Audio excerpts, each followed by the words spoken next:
邓紫棋做饭弄响火警警报。谢霆锋称赞好吃超暖心。来源：网易娱乐。11月6日报道。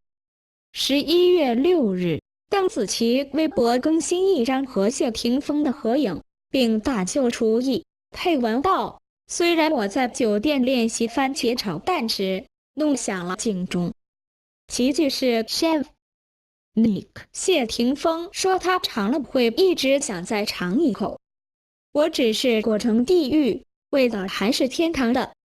大家也来分享一下这礼拜发生在你身边的奇迹吧。此前，邓紫棋为了上谢霆锋的节目风味，在酒店练习做饭，结果弄响了火警警报。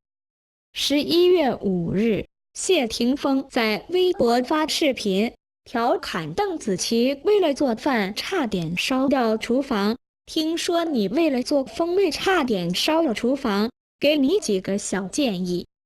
谢霆锋建议，在做饭时一定要打开抽油烟机，不然就用微波炉做饭，减少油烟。本文来源：网易娱乐，责任编辑：陈凯 ，NK4686，分享：赞相关阅读。